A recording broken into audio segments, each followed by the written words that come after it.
Senhor? Amém. Quantos estão felizes? Diga glória a Deus. Respeitando a condição bíblica e a temática desse congresso, eu quero ler com os irmãos um texto bíblico que se encontra no livro de Gênesis, capítulo de número 50. Nós iremos ler o verso de número 20. Livro de Gênesis, capítulo de número 50, o verso é o de número 20. Enquanto você localiza o texto sagrado, eu quero, com muita gratidão na alma, louvar ao Senhor nosso Deus. Ao Senhor seja dado toda a honra, toda a glória e todo o louvor. Quero aqui dispensar meus agradecimentos a Deus, também pela vida do pastor setorial do setor aqui 27, pastor Aparecido. Obrigado por nos conceder a oportunidade. Quero louvar a Deus pela vida da Daiane Guardiano, que nos franqueou a oportunidade com seu digníssimo esposo. Que Deus continue abençoando. Também a cada um dos líderes que estão à frente desse trabalho. Que Deus abençoe a vida de vocês. E também eu respeito a cada um dos obreiros e líderes que estão adorando ao Senhor essa noite. Eu faço acompanhado da minha digníssima esposa, cantora Santana, que acabou de louvar o Senhor, flor do meu jardim e rainha do meu castelo. E verdadeiramente quem manda lá é ela. Costumo dizer que a minha esposa é para mim como um rumo. Pergunte para mim por quê. Só digo se todos perguntarem, diga por quê. Porque tudo que eu preciso eu encontro nela. Glória a Deus. Também me faça acompanhar de uma comitiva. Levanta a mão aí, a comitiva que veio nos acompanhar. Que Deus abençoe a vida de vocês. Gênesis capítulo de número 50, versículo de número 20. Antes de ler o texto sagrado, eu quero fazer uma breve apresentação, dizer que Deus tem nos dado graça para escrever livros, e eu tenho 2 títulos comigo. O primeiro é apenas uma funda, Davi e Golias, a arte de vencer gigantes. Faz 2 anos que eu lancei esse livro, já é um dos mais lidos no Brasil e também fora do Brasil. O segundo livro que Deus me deu graça para escrever, e eu escrevi juntamente com a minha esposa, é uma temática para casais, as 4 estações do amor, um casamento que floresce na fé. Se você quiser adquirir qualquer um dos exemplares, no final do culto, a minha comitiva, os amigos estarão comigo. Também me acompanha o presbítero Ramos, essa pessoa. Obrigado. Gênesis 50, versículo 20, se você encontrou, diga amém. Está escrito: vós bem intentastes mal contra mim, porém Deus o intentou para o bem, para fazer como se vê neste dia, para conservar a vida de muita gente. Agora, pois, não temais, eu vos sustentarei a vós e a vossos filhos. Assim os consolou e falou segundo o coração deles. E você diz amém? Você sente dando glórias ao Senhor? Eu quero seguir essa noite a temática através de nós, porém baseado na história de José, aonde o tema proposto em meu coração por Deus é em mim, por mim e através de mim. Em mim, por mim e através de mim. Vamos lá? Diga forte comigo. Em mim, por mim e através de mim. No 3 você vai repetir isso. 1, 2, 3. Em mim, por mim e através de mim. Amém. Essa é a temática que eu quero trabalhar com os irmãos no tempo que me é concedido. O texto que ora nós acabamos de ler trata-nos acerca do personagem mais emblemático do Antigo Testamento, chamado José. Em mim, por mim e através de mim. Deus trabalha em nós, Deus trabalha por nós, e finalmente Ele cumpre o seu propósito, trabalhando através de nós. Olhando para a vida de José, nós iremos perceber que o mesmo vai passar por 3 grandes movimentos. Primeiro, Deus trabalha em José, referindo-se ao seu caráter, à sua maturidade e no tratamento. Deus trabalhando por José, nós vemos Deus preservando a sua vida e abrindo algumas oportunidades para que o mesmo chegue até o seu destino. Deus trabalhando através de José, é Deus salvando uma geração da fome, usando José para um grande propósito que não era somente dele, mas que também estava incluído muita gente. Algumas informações iniciais e condicionais do texto, você irá perceber que José é um personagem bíblico que tem um destaque muito grande dentro do Antigo Testamento. Sua biografia, ela é uma das mais lidas, pregada e cantada no nosso tempo. Uma história que nos inspira, nos motiva e também nos incentiva para nos fazer entender a forma que Deus trabalha através dos processos que nós passamos em nossa vida.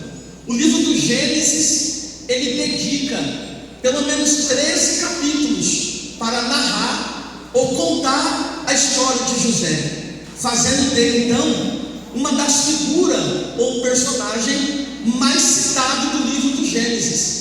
Isso aqui é interessante porque o livro do Gênesis tem ícones da história.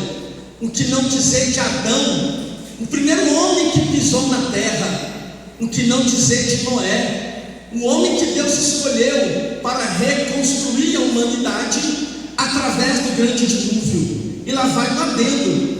Há quem diga que Noé não construiu uma arca, na verdade era um ventre, porque era o único lugar que tinha vida, foi dentro da arca para a preservação da humanidade.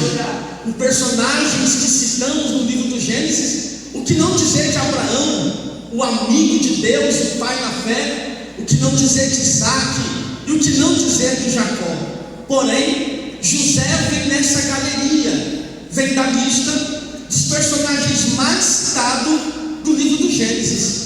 Para quem não sabe, José é filho do terceiro patriarca que mudou a história da humanidade, chamado Jacó. Sendo assim, em Jacó nós percebemos que José vai herdar o lado humano do pai, ou seja, o lado material.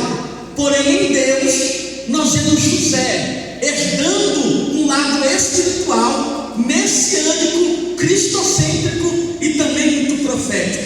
Porém, olhando para a vida de José, você irá perceber que amplamente considerado pela teologia, que José é o personagem que mais tem referências messiânicas de Cristo. Se algum de vocês me perguntasse, pregador, qual é o personagem bíblico no Antigo Testamento que mais se parece com Cristo, que mais tem características messiânicas, eu lhe diria: olhe para José, porque em José nós encontramos características do próprio Cristo, referindo-se à sua vida, à sua morte e também à sua exaltação. Porém, segundo os entendidos, são cerca de 140 referências de José a Cristo, fazendo de José o maior tipo de Cristo, o maior arquétipo de Cristo, a maior referência de Jesus no Antigo Testamento. Eu não vou citar as 140, mas vou citar apenas algumas a guisa de introdução. Número 1, o nome José e o nome Jesus é quase a mesma pronúncia, muda-se apenas as vogais, José e Jesus. A segunda característica é que a Bíblia diz que José, quando menino, foi levado para o Egito. Jesus também, quando criança, teve que ser levado para o Egito para não morrer na mão de Herodes. A Bíblia diz que José nasceu de uma forma milagrosa. Sua mãe era estéril. Jesus também nasceu de uma forma milagrosa e gloriosa. A sua mãe era virgem. José, a Bíblia diz que era amado pelo pai, mas odiado pelos seus irmãos.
encontramos em José características messiânicas. E eu percebo aqui que na vida de José as características não param por aqui, porque perceba que não. A expressão lembra-te de mim eu só encontro na Bíblia 2 vezes. A primeira vez é na história de José, a segunda vez é na história de Jesus, só que com uma pequena diferença.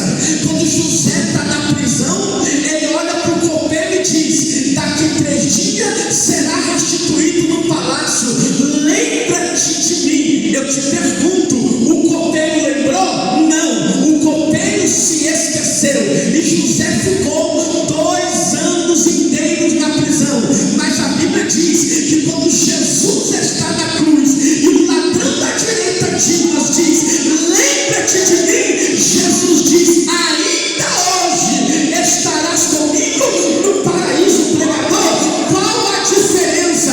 É que quando José disse para o homem: lembra-te de mim, foi esquecido por 2 anos, mas quando da direita falou para o Cristo: lembra-te de mim, ele disse: ainda hoje. Levante a mão, você que crê. Ele nos trouxe essa noite para lhe dizer: se você disse para o homem, pode comprar uma cadeira, pode comprar uma rede, porque vai demorar. Mas se você disse para Deus, a resposta é: ainda hoje, ainda hoje, ainda hoje. Quem crê que ainda hoje?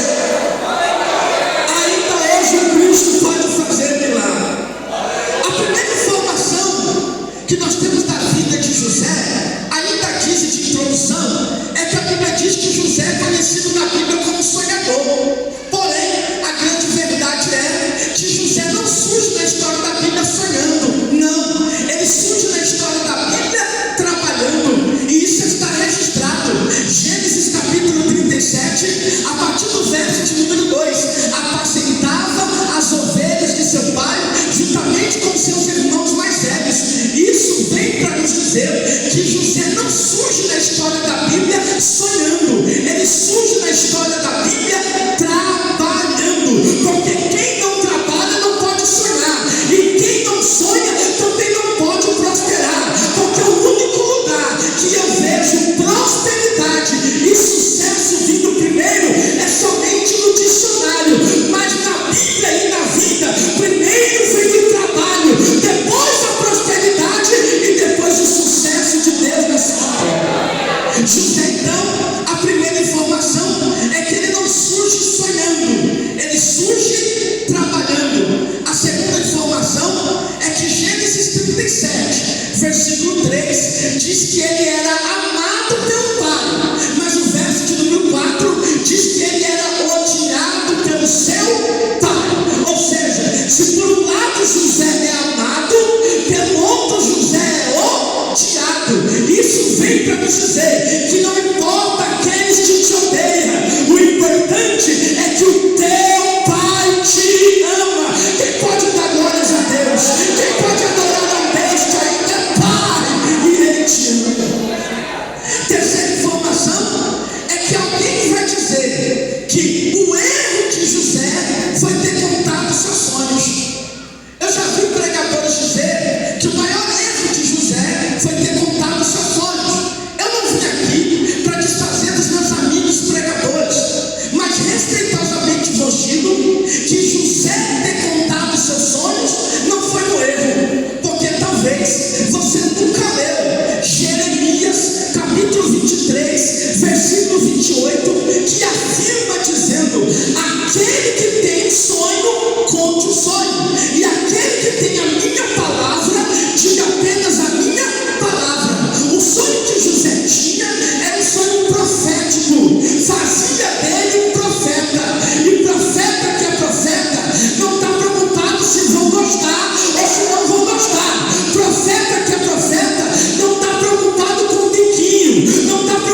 José teve 2 sonhos. Número 1, feixes no campo, coisa de baixo. Segundo sonho, sol, lua, estrela, coisas de cima. Se você não pegar é porque está ruim. Primeiro sonho, a Bíblia diz que ele sonhou com celeiros, ele sonhou com coisas de baixo. Segundo sonho, sol, lua, estrela, coisa de cima. É Deus dizendo: José, você pode até começar por baixo, mas não vai terminar do jeito que começou. Eu tenho coisa grande, deixa eu ver quem está entendendo. Alguém já levantou a mão, porque Deus já está falando com alguém. O que Deus tem para a tua vida pode começar embaixo, mas vai terminar em cima. Deixa eu ver quem pode dar glória para ele. Cutuca quem está ao seu lado e diga: não se preocupe, porque está começando embaixo. Deus ainda vai te colocar em lugares altos. Deus ainda vai te colocar em lugares em cima. Perceba que em todo o processo da vida de José, Deus vai tirar ele da casa do pai. Não apenas para não dar o seu endereço. Pelo contrário, Deus vai tirar José da casa do pai para conduzir ele a um propósito divino. Porque através da sua vida, uma geração será preservada. Isso vem para nos dizer que há momentos na vida que Deus permite que a nossa vida passe por alguns lugares que nós não entendemos. Mas a grande verdade é que José começou a sua história dentro de uma casa, mas ele não terminou na onde que começou. Deus colocou ele em um palácio, governando uma nação inteira. José não chegou no palácio para viver melhor. Pelo contrário, José chegou no palácio para ser usado por Deus. Logo vemos que o palácio e tudo que José viveu nada mais era do que uma plataforma que Deus estava usando para levar José para o seu propósito. Perceba que não, José, no decorrer da sua história, vai ser vendido pelos irmãos, jogado dentro de uma cisterna, vai ser levado para o Egito, comprado como escravo, acusado injustamente, é lançado na prisão, vai ficar esquecido, mas chegou o dia que ele foi honrado e se tornou governador do Egito. Porque Deus sabe a forma de trabalhar. Talvez José não entendesse o processo, mas Deus entendia o propósito. Talvez você está aqui e não entenda o processo que está vivendo, mas você não precisa entender o processo. O importante é que o Deus que te colocou no processo, Ele entende o propósito na sua vida e Ele vai te fazer chegar lá. Primeira lição que eu aprendo dentro do texto: Deus trabalha em nós antes de trabalhar através de nós. Vou repetir: Deus trabalha em nós para depois trabalhar através de nós. Algumas frases interessantes. Charles Spurgeon disse assim: Deus não precisa de grandes homens, mas Deus precisa de homens pelos quais Ele possa realizar uma grande obra. John Wesley disse: Deus faz a obra, mas frequentemente escolhe pessoas para usar, para acontecer aquilo que Ele quer. A W. Tozer disse que Deus está procurando pessoas através das quais possa fazer o impossível.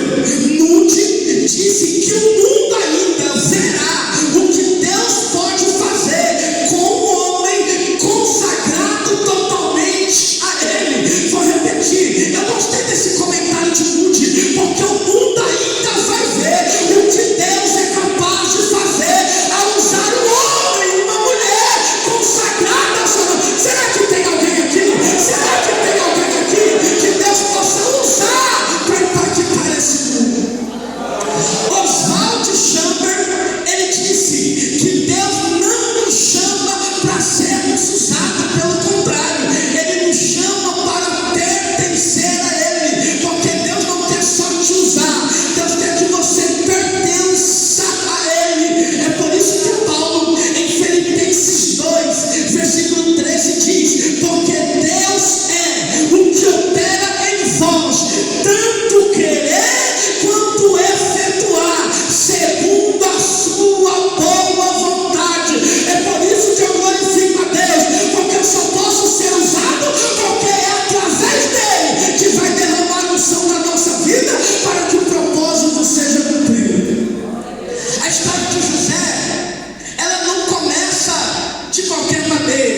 realidade é essa que não abrange aquilo que não permite a participação de mais ninguém. José é o desejado do pai, é o escolhido e é o querido do pai. Ou seja, José no início da sua história, ele carrega o sinônimo da exclusividade, porque o que Deus tinha na vida de José era exclusivamente da vida de José. É por isso que o texto afirma, Gênesis capítulo 37, que o pai lhe deu uma túnica multicolor, uma túnica colorida de mangas compridas para José. Há quem diga que foi no dia do seu aniversário, quando mesmo havia completado 17 anos de idade e os seus irmãos passaram a odiar. Mas o que eu acho interessante é que o pai não dá coisa comum para um filho que é diferente. Vou repetir, o pai não dá coisa diferente para quem é comum. Deus me trouxe essa noite para lhe dizer: se tem filhos diferentes aqui, o pai não vai dar coisa comum, o pai tem coisa eterna. Deixa eu ver quem está aqui, deixa eu ver se tem José nesse culto, porque o pai quer te dar coisa diferente. A Bíblia diz que para Deus trabalhar através de José, Deus precisava trabalhar em José. Para trabalhar em José, o José precisava amadurecer. O sonhador precisava aprender a esperar. O jovem precisava aprender a suportar rejeição. Já o homem que recebeu sonhos precisava aprender que nem todo sonho se acontece ou se realiza do dia para a noite. E esse é o problema da minha geração, que vive Wanderson no fast food, que quer as coisas do dia para a noite. Mas eu venho lhe dizer, a vida é um processo.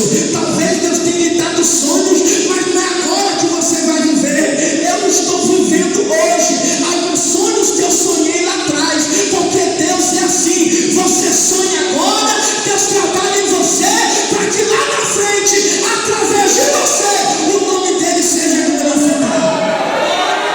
Quantas vezes, quando eu comecei pastor Aparecido, há mais ou menos uns 23 anos, quando eu me converti, e Deus já havia me chamado para o ministério da palavra e do ensino na escola dominical, eu dizia: Deus, eu quero ser pregador um dia, eu quero estar numa grande igreja, eu quero pregar para jovem, eu quero estar em algum lugar. Há 20 e poucos anos atrás, já não sabia eu que enquanto eu estava sonhando, Deus já estava abrindo o caminho, já estava me preparando, trabalhando em mim, por mim, através de mim, para que hoje se cumprisse aquilo que Ele tem para o meu ministério.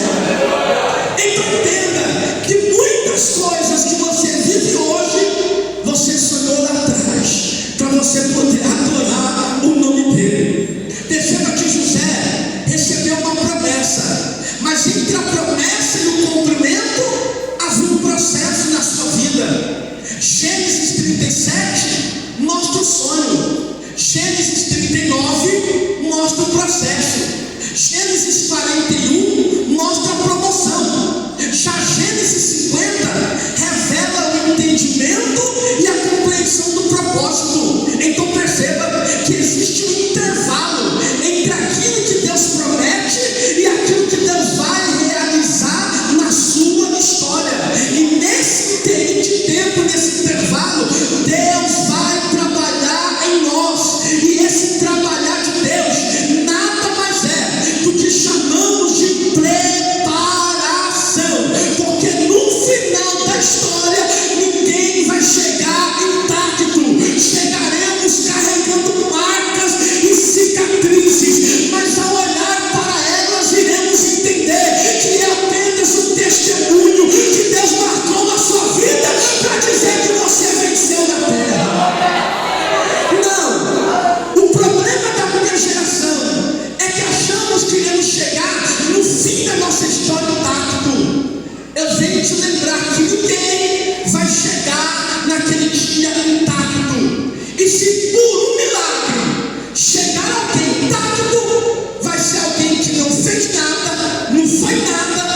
Deus te colocar em lugares maiores, Deus vai te colocar em lugares menores. Isso aqui nós chamamos de estágio. Enquanto José estava na casa de Potifar, era uma fase de estágio que José estava vivendo, administrando a casa, para lá na frente ele administrar o Egito, a terra do Egito. Ou seja, José aprendeu a servir antes de governar, porque quem não serve para mais nada, porque crente adorador tem que aprender a servir. Se não servir, não serve para nada. Eu aprendo com José que ele precisava aprender fidelidade no anonimato antes de receber notoriedade e visibilidade em público. Tem gente que quer ser famoso, tem gente que quer ser grande, mas não aprendeu a ser fiel no anonimato, não aprendeu a fidelidade no secreto. E o que me chama a atenção é que Deus estava formando um homem antes de revelar um grande governador. Talvez eu estou pregando para alguém aqui que esteja se perguntando, pregador, quando é que Deus vai mudar a minha situação? Quando é que Deus vai mudar a minha vida? Eu lhe respondo, talvez Deus não vai mudar a circunstância, mas Deus vai usar a circunstância para mudar a sua vida, para você chegar no teu propósito. Segunda lição que eu aprendo no texto: da casa para a cova. Da casa para a cova. Perceba que na casa do pai, José vive uma vida, mas quando sai de casa, ele é levado para uma cova, conhecido também entre nós pregadores como uma cisterna ou um grande buraco. Mas a grande verdade é que José estava na casa do pai quando recebeu os seus sonhos. E quando nós falamos de sonho, o sonho que José tem, segundo a Bíblia, diz respeito ao seu futuro. E segundo a base psicanalítica e o pensamento de Freud, o sonho nada mais é e está relacionado à explicação do futuro. Eu não quero aqui fugir da condição bíblica, né? Não quero entrar aqui na parte terapêutica e nem psicanalítica, mas a grande verdade é que sonho nada mais é do que a explicação do futuro. Na verdade, era Deus olhando para José e dizendo: você tem futuro. Vou repetir para você pegar. Era Deus olhando: José, você tem futuro. Cutuque esse jovem que está ao seu lado aí e, como profeta de Deus, olha para ele e diga assim: você tem futuro. Você tem futuro. Quem pode glorificar a Deus que tem futuro na sua vida? Só um pouquinho mais de retorno no microfone, por gentileza. Muitas vezes nós iremos olhar que o sonho que Deus nos concede é Deus olhando para nós e dizendo: fica tranquilo, vai acontecer, vai ter um processo, mas antes de chegar lá eu estou dizendo: você tem um futuro. E o que eu acho interessante aqui é que a Bíblia diz que o sonho que José tem é totalmente astrológico. Vou repetir: o sonho de José, pastor Aparecido, é totalmente astrológico, mas não confunda astrologia com misticismo. Ele sonhou com os astros do céu. E o que é interessante aqui é que o único lugar que entendia de astrologia naquele tempo era o Egito. Apesar da ciência dos astros ter começado com os sumérios e iniciado na província dos caldeus, o único lugar que conhecia de astrologia era a terra do Egito. Daí fica fácil, nós entendemos por que Deus levou José para o Egito, porque isso vem para nos dizer que Deus só nos coloca aonde a gente simplesmente se encaixa. Deus não vai te colocar em qualquer lugar. Deus vai te colocar aonde os teus sonhos cabem, aonde os teus sonhos é entendido e aonde Deus pode fazer um milagre. Deixa eu ver quem está entendendo.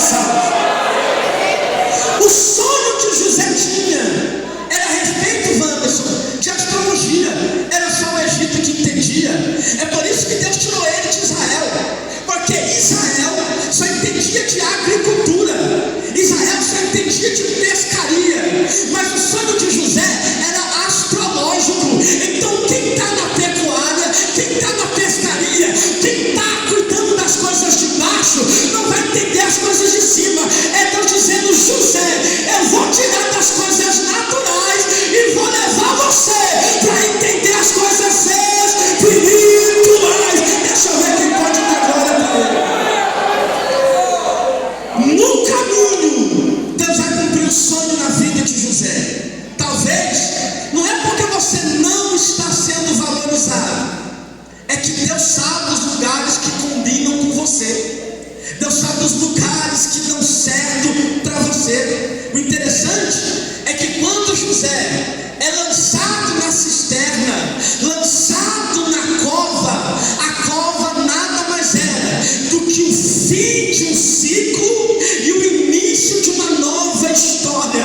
Eu leio a história de José sempre, e todas as vezes, pastor José, pastor Aparecido, eu fico maravilhado com a história de José, porque sempre tem coisa nova. A cova, ela foi um divisor de água na vida de José, porque marca o fim de uma história e o início de um novo ciclo que Deus tinha na vida de José. E o interessante aqui é que a partir daqui José nunca mais irá voltar para casa. Você já leu o texto? A partir daqui José nunca mais voltará para casa, porque é daqui do palácio. José viveu em casa, sonhou, os irmãos rejeitaram, mas quando colocam José na cova, na verdade é Deus dizendo: José vai ser o divisor de água na sua vida e nunca mais tu voltará para casa, porque eu tenho coisas maiores para você. A cova é interessante qualquer pregador, porque dentro de uma visão tecnológica, e se você não pregar porque está ruim, o interessante é que dentro de uma cova, olhando para uma visão tecnológica que não tinha naquele tempo, mas eu quero fazer uma metáfora aqui, é que usando um teclado de computador, que nós aqui jovens utilizamos muito para escrever, nós sabemos que uma das condições para transformar uma letra maiúscula, nós precisamos pressionar ou apertar a tecla que é do Snook ou simplesmente a tecla Shift, porque essa é a condição para que aquilo que é pequeno se torne grande. Então, na verdade, era Deus do céu acessando a tecla do teclado para dizer para José: eu te aperto, te coloco para baixo, mas na verdade o José estava crescendo. Deixa eu ver quem está entendendo o que eu vou falar. O José, ele está sendo apertado, e às vezes nós não entendemos, porque Deus nos aperta, nos coloca para baixo. Na verdade é Deus acionando o shift na sua vida, que é para você crescer, que é para você aumentar. Talvez eu estou pregando para alguém aqui que está reclamando que está embaixo. Na verdade você não está diminuindo, você está crescendo, você está crescendo. Só se tem José aqui, levante a mão para adorar a ele. Na vida de José, era Deus apertando ele para baixo, para ele crescer. Se Deus está te apertando, não é para te destruir, é para Deus te levantar. E o interessante é que na cova, os dois lugares que te obrigam a olhar é somente dois. Quando estamos na cova, a cova nos obriga a olhar para os dois lugares. Quais são, pregador? Número 1, para cima. Número 2, qual é, pregador? Para dentro de si. Vou repetir: os dois lugares que a cova nos obriga a enxergar ou a olhar é para cima ou para dentro de si. Por que, pregador? Porque estamos tão acostumados com a paisagem à nossa volta, que Deus nos leva para a sua sala de terapia, para que você entenda que nessa fase difícil você precisa olhar para Deus e começar a olhar para você, porque as duas pessoas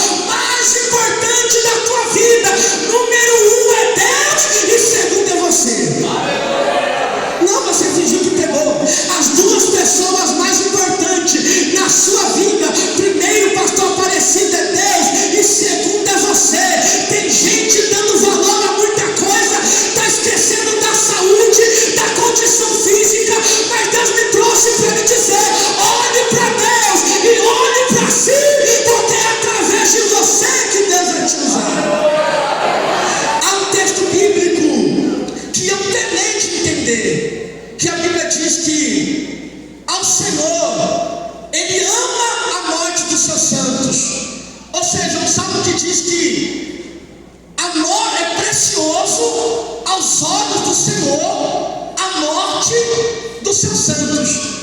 Dentro da literalidade do texto, dá a entender que Deus está tendo prazer quando um crente morre. Pelo contrário, Deus tem até prazer porque ele está subindo para o céu. Mas a palavra precioso aos olhos do Senhor é Deus dizendo assim: eu investi tanto em você, eu investi tanto na sua vida, e eu queria fazer tanto através de você, eu gastei tanto para você chegar aqui agora. Porque a ideia de Deus não é que venhamos partir prematuramente. Só que Deus também respeita as nossas escolhas, as nossas decisões e as condições que nós tomamos na vida. Nos alimentamos mal, não fazemos exercício, deixamos a vida, a Deus dará. Aí quando chega na última condição, nós pedimos a Deus por graça, misericórdia, Ele ainda dá. Mas chega uma hora que Deus diz: a condição acabou. Eu tinha tanto para fazer através de você, eu gastei tanto, investi tanto, ia fazer tanto, mas agora onde você parou? Mas levante a mão essa noite, levante a mão. Deus me trouxe para lhe dizer: eu vou lhe dar graça essa noite, eu vou cuidar da sua mente, para você cuidar de si, cuidar da tua saúde, da tua vida, porque Deus quer usar você, Deus quer usar através de você para fazer grandes milagres na terra. Deixa eu ver quem pode dar glórias ao nome de Jesus. Deus nos leva para a sua sala de terapia, porque Ele quer que nós entendamos que Ele quer coisa grande. Número 3, eu já começo a encerrar. O que parecia contra José, na verdade, estava sendo usado ao seu favor. Perceba que os irmãos de José tinham uma intenção de livrar-se dele, mandar José embora. Mas a grande verdade é que os irmãos estavam colocando José na rota do milagre, na rota do seu destino. Talvez eu estou pregando para alguém aqui que talvez não gosta de você, te odeia, te quer para longe, te exclui de muita coisa. Tem problema não. Enquanto você pensa que estão te tirando da rota, na verdade estão te empurrando para te levar para o propósito, para você viver o melhor de Deus na terra. Que coisa poderosa! Nós vamos ver que os irmãos venderam José, mas a venda colocou José no Egito. José foi vendido por 20 moedas de prata, preço de um escravo aleijado. Não é de um escravo inteiro, é de um escravo aleijado. 20 moedas de prata. Só que quando nós lemos sobre a venda de José, a gente só vê que José foi vendido, mas a gente se esquece. José foi vendido, mas o lado da moeda revela: ele foi comprado. É Deus dizendo para alguém aqui: não se preocupe se estão te vendendo, o importante é que você foi comprado. Só quem foi comprado dá um brado de glória para ele. José foi vendido pelos seus irmãos. Venderam José para os midianitas. Os midianitas venderam para os ismaelitas.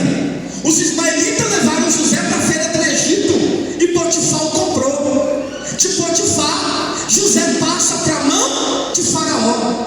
Eu lhe pergunto: quem compra para revender vende pelo mesmo preço? Quem compra para revender coloca o valor acima.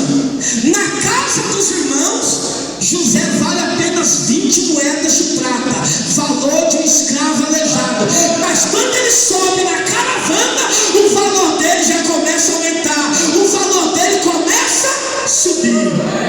Estou pregando para alguém aqui que dentro de casa você não tem valor, mas eis que a caravana vai passar e alguém vai descobrir o valor que você tem de verdade na sua casa.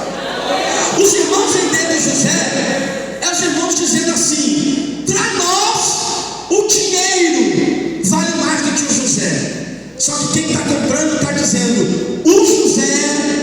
vale mais do que o dinheiro. Pastor, pegou aqui, eu vou repetir. Para os irmãos, Wanderson, o dinheiro vale mais do que o José. Só que quem está comprando está dizendo: eu não quero saber de dinheiro, o que importa é o José. Porque Deus é assim, não se preocupa com o que você pode oferecer, Ele quer você para trabalhar através de você. José foi vendido para os midianitas, os midianitas para os ismaelitas venderam para Potifar. Potifar o entregou para Faraó. De sorte, de tanto José ser vendido, de tanto José ser comprado, o valor dele se tornou tão grande, que o passe dele se tornou tão alto, que não tinha ninguém no Egito que pudesse comprar José. Vou repetir isso aqui para você dar glória. O passe de José se tornou tão alto que não tinha ninguém na terra do Egito que pudesse comprar José. Se porventura chegássemos a Faraó e disséssemos: Faraó, vende o José.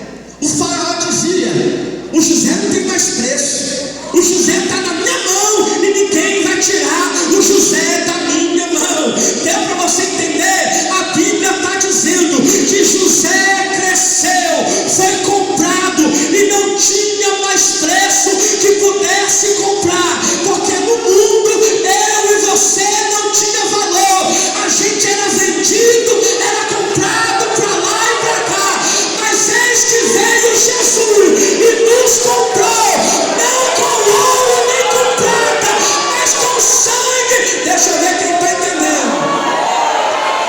Eu quero ver quem tira você da mão de Deus. Eu quero ver quem arranca você da mão de Deus. O teu valor está na mão de Deus. Não dá para tirar você mais de lá. O texto diz que enquanto José está sendo vendido, aquilo que parecia uma sequência de tragédia era na verdade uma sequência de providência. E nós precisamos ter maturidade para entender que aquilo que parece uma sequência de tragédia na sua vida, talvez é uma sequência de providência de Deus para te levar até o teu propósito. Número 4, na casa, na prisão e no palácio, José continuou sendo o mesmo. José não mudou, continuou sendo José. Porque existe algo extraordinário na vida de José, é que em casa ele é José, na prisão ele é José, no palácio ele é José. Ele não muda, as circunstâncias mudam, o endereço muda, mas o caráter continua sendo o mesmo. E é isso que a minha geração precisa, porque a gente confunde reputação com caráter. Reputação é eu aqui, reputação somos nós aqui, reputação é o que você vê, reputação é o que eu falo, reputação é o que você enxerga, reputação é o meu terno de slim fit, reputação é o meu tênis, é o meu sapato de bico fino que mata barata no canto da parede. Só que isso aqui para Deus não vale nada, só que o que vale para Deus é o caráter, e caráter eu não apresento, caráter é no secreto, quando ninguém está vendo o que eu estou fazendo.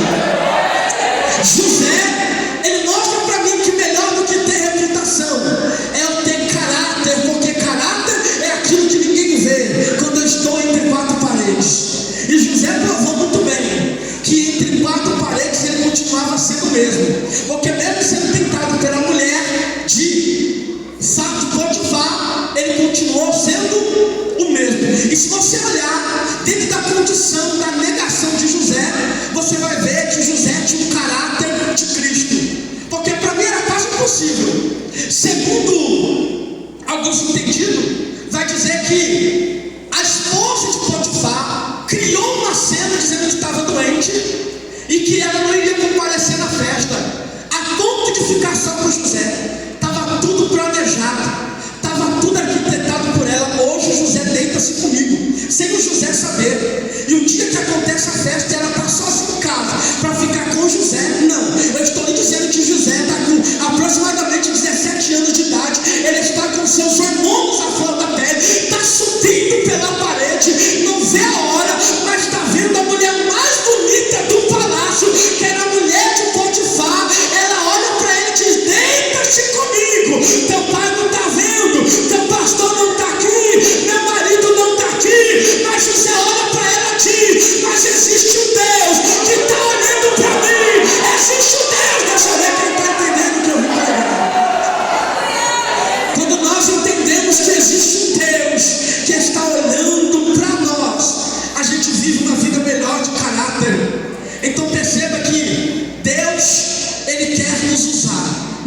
5: Deus não quer apenas fazer algo em você, Ele quer fazer algo através de você. Foi lido aqui sobre Abraão, a jovem leu, e a história de Abraão. Nós iremos perceber em Gênesis 12:2 que Deus olha para ele e diz assim: Abraão, lhe farei muitas promessas. No final Deus disse: ser tu uma bênção.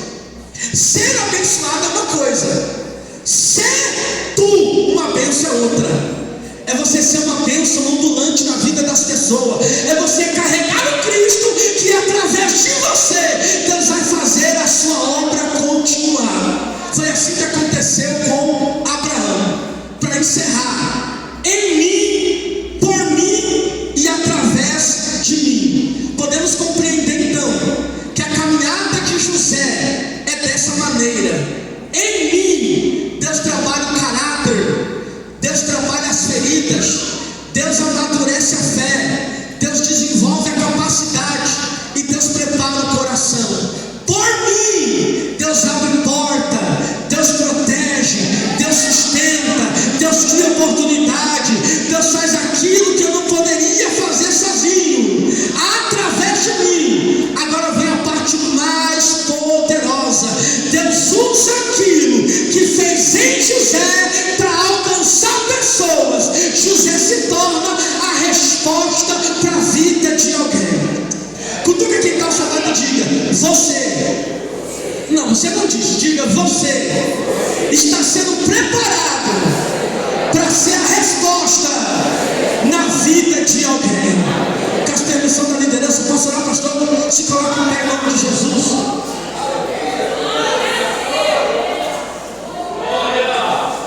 Através de nós é o que Deus quer fazer. José foi uma chave. Diga forte: José foi uma chave. Pregador, José foi uma chave. Foi, além de José ter sido um recipiente. Tecladista está aí? Pode me ajudar? José, além de ser um recipiente, ele se tornou uma chave. Deus trabalha em você, Deus trabalha por você, Deus trabalha através de você. José era uma chave.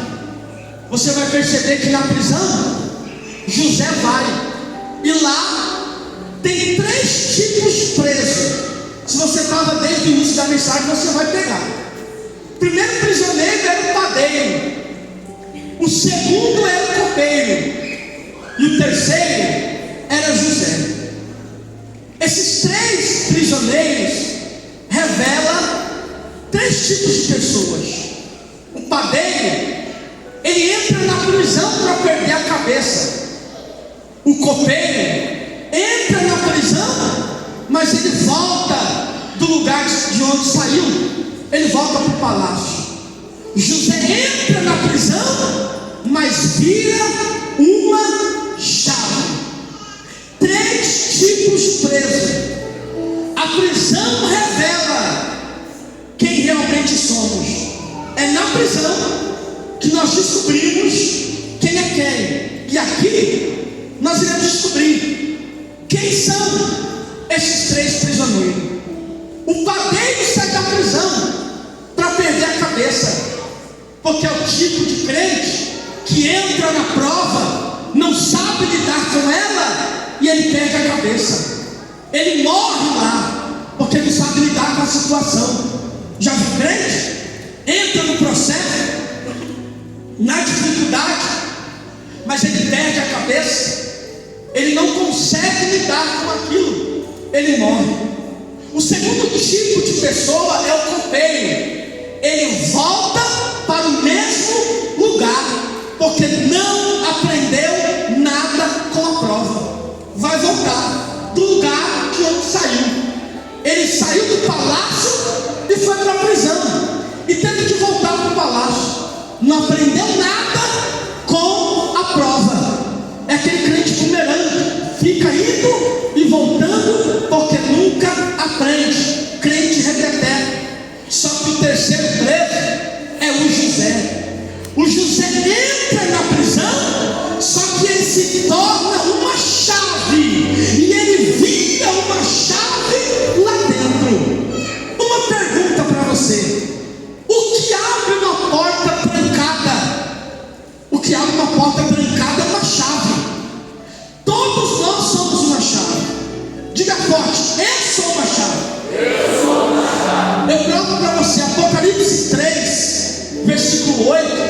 ao anjo da igreja que escreve a Filadélfia diz: eis que conheço as tuas obras e coloco diante de ti uma porta aberta, a qual ninguém pode fechar. O segredo aqui de Deus abrir a porta é que Deus sabe, Deus conhece as nossas obras. Então nós somos uma chave, e para abrir uma porta, a chave não pode ser virgem. Uma chave virgem não abre porta. O que abre uma porta são os dentes codificados que o chaveiro faz na chave. Ele cava a chave, desenha a chave de baixo para cima, e ele deixa ela na medida totalmente codificada, para que no final ela se encaixe na porta e a porta se abra. Olhando para a vida de José, nós iremos perceber que José nada mais foi do que uma chave virgem tirada da casa do pai, mas que até então não poderia abrir porta nenhuma. Deus disse: eu vou desenhar, codificar essa chave para ela ser aberta no propósito que eu quero.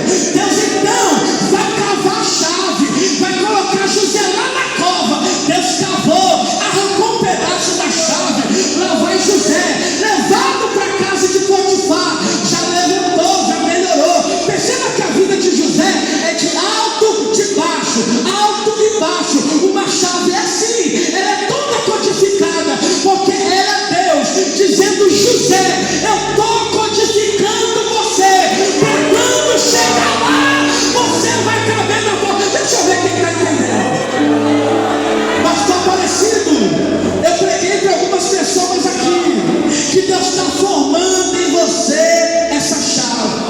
Talvez ainda você não entendeu as pancadas que recebe na vida, as provas que você está vivendo. Já percebeu que algumas chaves são tetra? Elas são até mais caras, porque elas são tão cavadas de todos os lados, com vários dentes pequenos, uns maiores, uns menores. É porque tem gente que nasceu com um propósito maior. É por isso que você precisa aumentar a pressão. Só que você ainda não está pronto. Nós ainda não estamos preparados. Deus está cavando em você. Porque eu mexo com algumas chaves em alguns alojamentos nossos dessa besta, e a gente tira muita cópia. Algumas cópias eu tenho que levar no chaveiro, porque os meninos voltam para mim dizendo: Origens, a chave está ruim, a gente não está conseguindo abrir a porta do alojamento, manda fazer de novo e corrigir. Aí eu levo para o chaveiro, aí o chaveiro diz: deixa eu conferir, deixa eu ver se eu fiz certinho, deixa eu dar uma lixada nela, deixa eu passar grafite nela, para ver se o negócio vai. E quando volta do torno, quando volta do chaveiro, coloca na fechadura, ela vai como uma manteiga, a porta se abre e quem precisa passar tem acesso livre, porque a chave abriu a porta. Levante a mão nessa noite. Você é uma chave que Deus vai abrir muita porta. Deus vai abrir porta para muita gente passar. O apóstolo Paulo disse assim: eis que uma grande porta está sendo me aberta. É Deus dizendo: eu vou abrir essa porta, e vai ser através de você que eu vou abrir, e muita gente vai passar por ela. Eu quero orar por você agora. Pregador, eu tenho vivido esse dilema, estou sendo cavado e está difícil. Vem aqui à frente, eu quero orar por você agora. Eu quero orar por você agora. Cadê o primeiro jovem? Pregador, está difícil. Eu quero orar por você agora. Deus vai blindar a tua mente, Deus vai blindar as tuas estruturas, Deus vai te ajudar a vencer. Você vai chegar no teu propósito. Tem vergonha não, tem mais jovens. Nós vamos orar por eles agora. Deus vai dar estrutura. Você não vai desistir. É noite de voltar para a mão do chaveiro. É noite de Deus fazer você do jeito que Ele quer. É noite de Deus renovar a sua vida.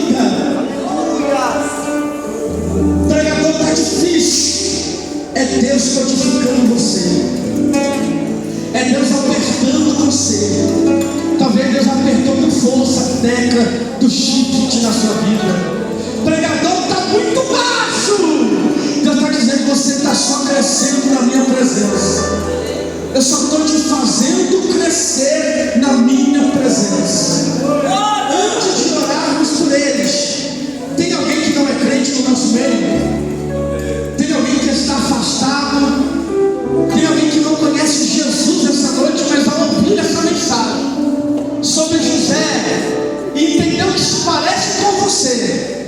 Eu quero orar por você agora, para entregarmos a sua vida para Deus, e Deus vai fazer o melhor por você. Tem alguém?